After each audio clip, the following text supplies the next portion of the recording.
Olá, galera! Falando então dos sofistas novamente, que defendiam a retórica como uma arte da persuasão a ser ensinada. A concepção de que a verdade, de que o conhecimento, de que a verdade é relativa, conhecimento é relativo. Ou seja, são relativos, dependem do ponto de vista, da perspectiva. Protágoras é um pensador sofista que defendia isso, e temos também Gorgias, que é importante observar, além de sofista, também era um cético. Sofista e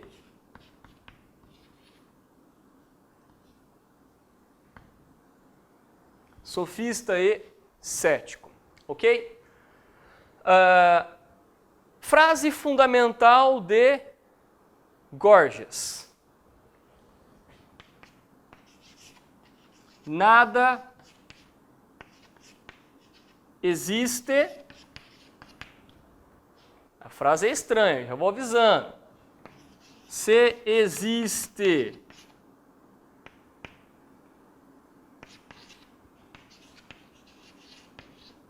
não posso conhecer. Se conheço,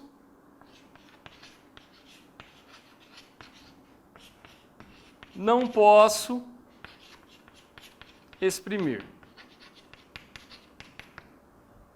Eu dividi a frase aqui em três, digamos, passos. Por quê? Esses três passos são chamados de três teses, tá, galera? Então aqui você teria primeira tese,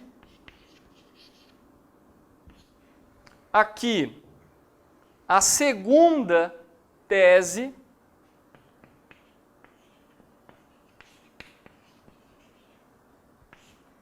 e aqui, por último, obviamente, a terceira tese. Vamos aos significados de cada tese. Nada existe significa não há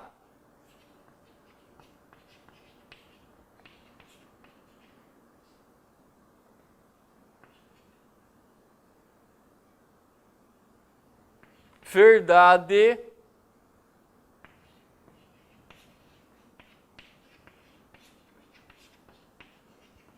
absoluta. Não há verdade absoluta, não há conhecimento absoluto, já vimos isso, ok? Não há. Se existe, se e somente se existe verdade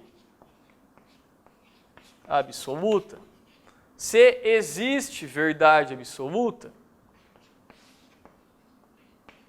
não é possível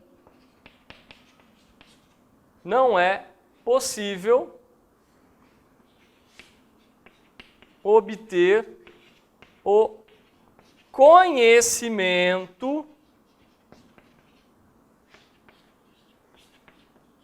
de tal verdade. Terceira tese. Imagine então, existe a verdade, conheço a verdade, mas eu não posso exprimi-la, expressá-la. Então vamos lá. Existe a verdade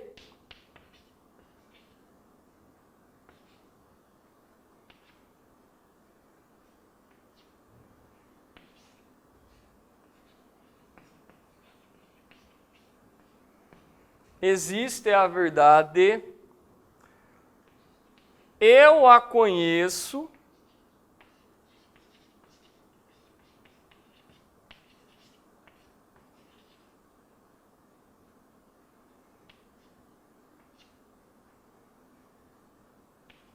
mas não posso não consigo expressá-la, não posso expressar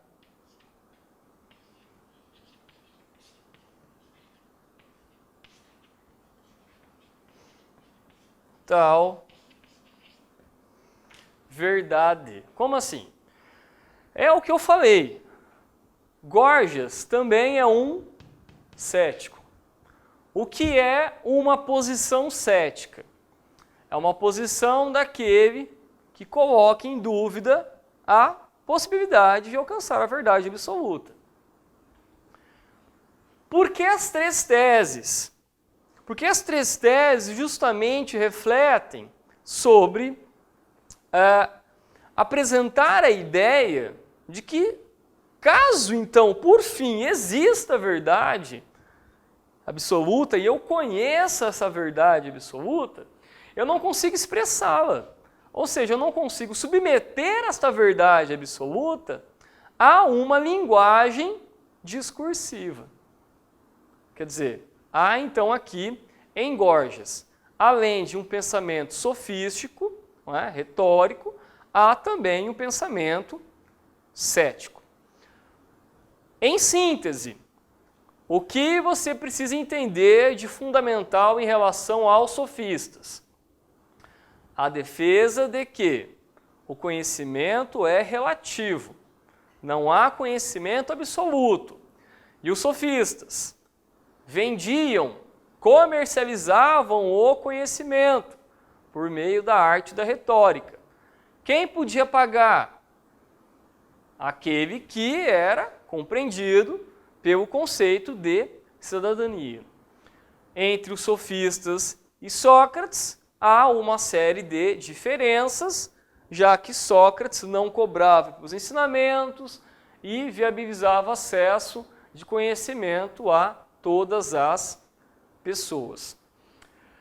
Digamos que, mudando de assunto, digamos que o discípulo de Sócrates, fundamental, que nós já falamos aqui, Platão, vai desenvolver uma visão contrária ao pensamento sofístico. Em grande medida, por quê? Porque Sócrates, então, era um pensador socrático. Platão vai apresentar críticas à democracia grega. Por quê? Porque Sócrates, o seu mestre, morreu de forma injusta em uma democracia grega. Ora, por qual razão Platão vai ter estima pela democracia, já que seu mestre morre na democracia? Pois bem, falando de Platão, não é?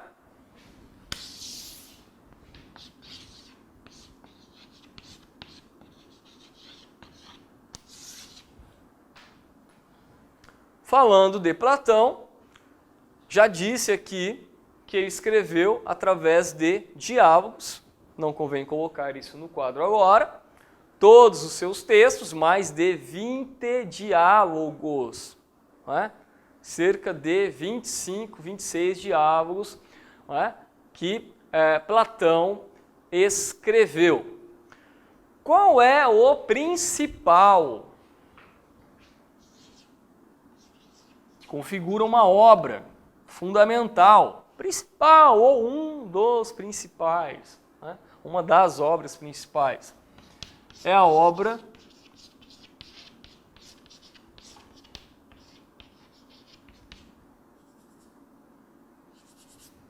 República. O título parece estranho, mas a obra República, nada de república tem, tá? Não se trata aqui de república, tal como a gente tem, de democracia, nada disso. Esta obra chamada de República, a República,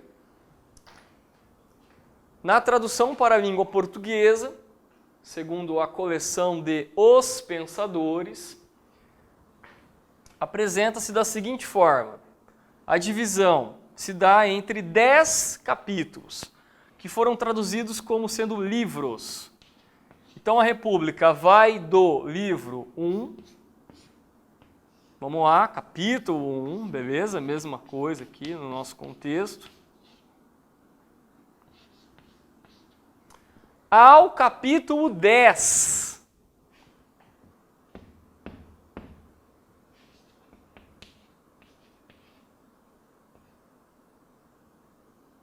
Ao livro 10,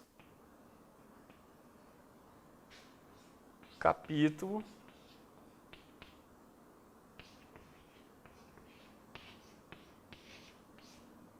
capítulo 10, ok? Se nós fôssemos eleger aqui o capítulo principal, pessoal, eu diria que o capítulo ou o livro 7.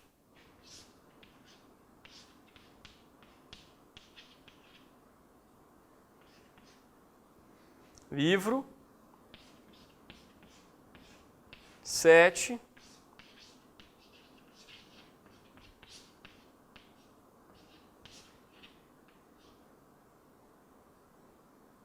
Capítulo 7.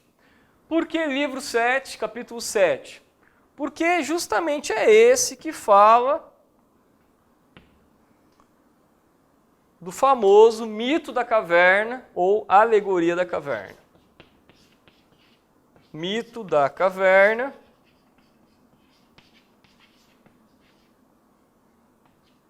Você pode encontrar também como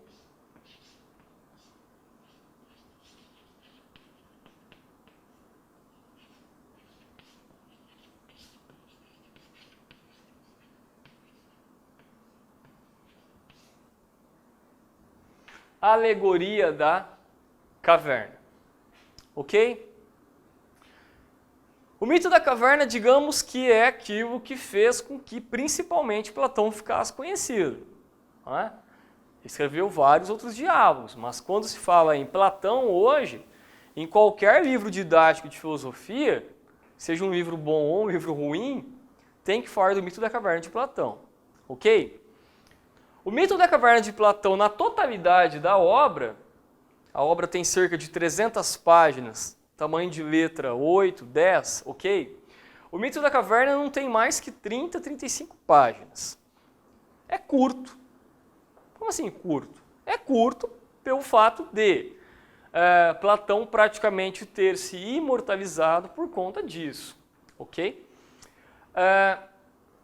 Lembrando que a República, sendo uma obra que tem como personagem principal Sócrates, quem é a personagem que narra sobre o mito da caverna? Sócrates. Então veja lá, retomando. Platão escreveu a República e personagem que narra o mito da caverna é Sócrates. O que diz o mito da caverna? Em uma caverna, essa caverna nunca existiu, beleza? É um recurso alegórico, ou seja, simbólico. Em uma caverna haviam homens presos desde sabe-se quando. Esses homens presos olhavam para a parede interna da caverna. Na parede eles contemplavam sombras, ok? Sombras. Em um belo de um dia, não é? Sendo bem direto, um desses homens solta-se das correntes e sai da caverna.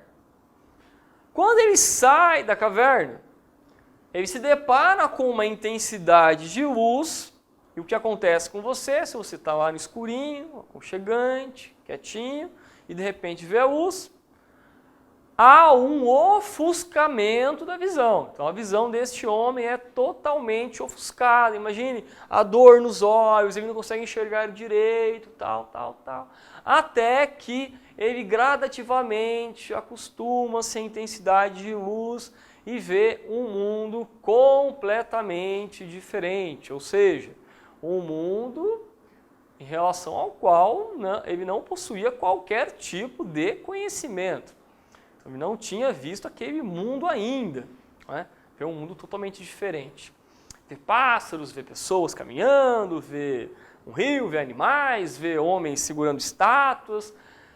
E ele fica deslumbrado com aquilo. E aí ele decide, então, correr para o interior da caverna. Opa, vou entrar na caverna, irei contar aos meus antigos companheiros o que tem ali fora. Então imagine, ele entrou ansioso, correndo, não é? Quando ele chega dentro da caverna, tropeça, quase cai, começa a falar sobre um mundo diferente, aqueles homens olham para ele e falam, olha, você está ficando louco, você saiu daqui e voltou louco. E eles não acreditam nele. Aqueles homens não acreditam neste homem que saiu e agora retornou. Esse homem é desacreditado, ele é tido como louco. Aliás, aqueles homens que estavam ali dentro ameaçam de matá-lo se ele insistir, não é? A falar desse mundo diferente, fora da caverna. Ok, aqui é um recurso simbólico. Todo recurso simbólico tem que ter significados. Em relação ao mito da caverna, há uma série de significados. E eu queria apresentar aqui o primeiro significado, já aproveitando a aula anterior sobre Sócrates, que é a relação entre o mito da caverna e o método socrático, ok? Qual seria a relação entre o mito da caverna e o método socrático? Acompanhem comigo. A relação seria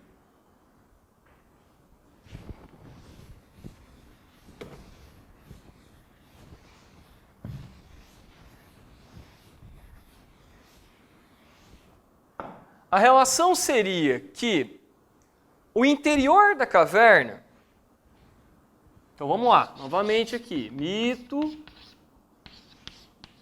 da caverna.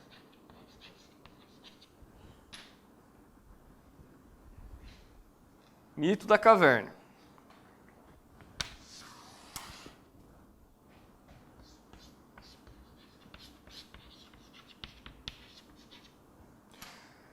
O interior da caverna você pode relacionar com a primeira etapa do método socrático. O interior pode ser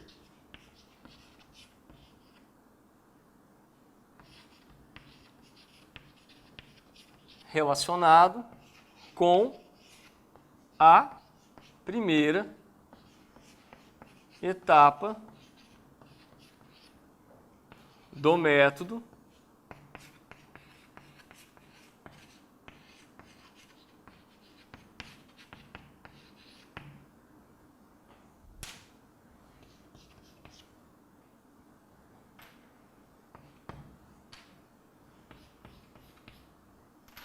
primeira etapa do método socrático. Por quê? O que diz a primeira etapa do método socrático? Fala em reconhecimento da ignorância. Fala em reconhecer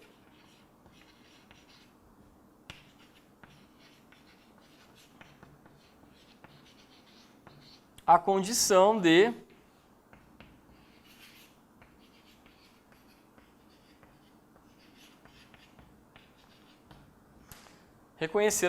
ignorância. Então, o que você pode dizer?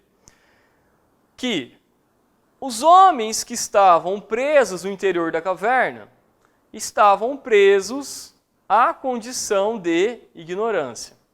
Estavam acorrentados à condição de ignorância. Enclausurados pela condição de ignorância. Primeira coisa que você pode dizer. E qual é o interessante? Eles querem sair dessa condição de ignorância? Com exceção daquele que saiu, não é? Aqueles que ficaram, eles não querem sair da condição de ignorância. Eles querem permanecer nela. Não é? A relação que eu faço aqui, galera, para fazer uma relação com o nosso cotidiano e ficar mais didático. Não é? Todo mundo aqui, imagino, você já ouviu, falar em zona de conforto. O que é zona de conforto? Zona de conforto é basicamente aquilo do qual você não quer sair. Você quer ficar ali. Né? Tá gostoso ali, prazeroso, tá ótimo, tá tranquilo. Não é? Incomoda, não é? Quando alguém, por exemplo, chega para você e fala, você não vai estudar? não vai estudar mais? Será que você estuda o suficiente? Não é? Ou quando você está naquele momento de lazer, você não tem trabalho? Você não vai trabalhar mais? Não é? Pode ser que essa pessoa esteja certa, pode ser que ela esteja falando uma realidade, uma verdade para ti. Pode ser que você esteja na zona de conforto mesmo. Pode ser que você esteja em algo do qual você tenha que sair. Não estou dizendo que sempre tudo que você escuta seja verdade, não é isso, ok? Mas aqui seria a zona de conforto, tá? Interior da caverna, ignorância.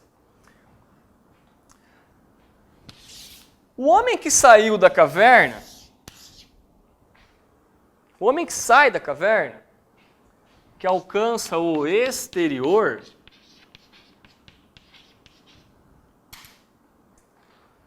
ele se depara com o quê? Com a luz, que ofusca a visão dele. Com o quê ele se depara? Com o conhecimento. Então, o exterior pode ser relacionado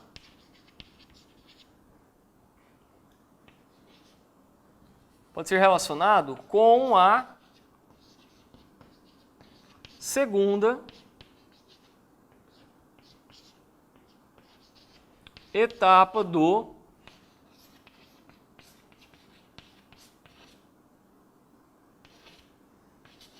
método socrático.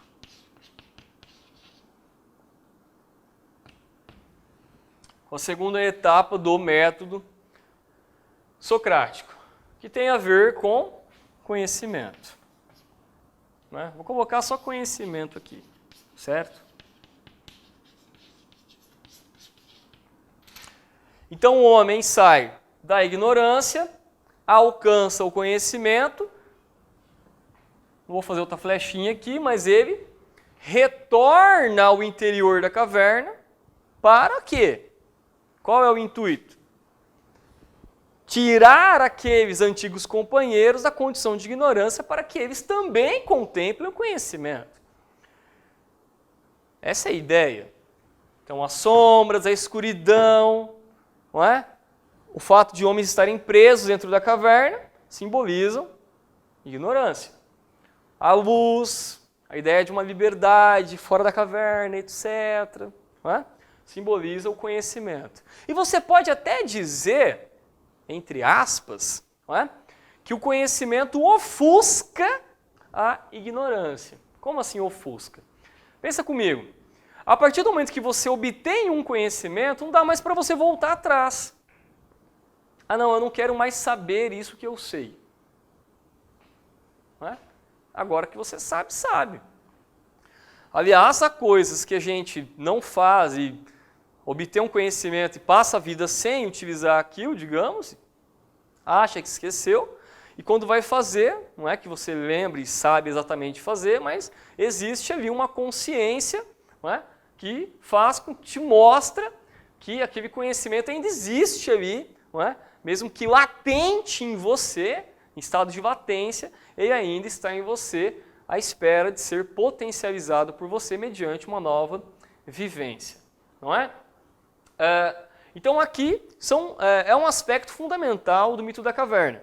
Não é o único significado, mas é um significado fundamental, este que o interior apresenta a condição de ignorância e o exterior apresenta a condição de conhecimento. Agora, para encerrar, quem o homem que sai da caverna representa? Vestibular da UEM já falou sobre isso. O homem que sai da caverna representa o filósofo, segundo Platão. O homem que sai da caverna representa Sócrates, segundo Platão. E se nós fôssemos relacionar com algo que eu já falei aqui em aulas anteriores, se nós fôssemos relacionar o mito da caverna com o filme Matrix, o homem que sai da caverna representa também Keanu Reeves no filme Matrix, interpretando a personagem Neo, ok? Então esta seria aí algumas relações, alguns significados do mito da caverna. E nós ficamos por aqui, pessoal.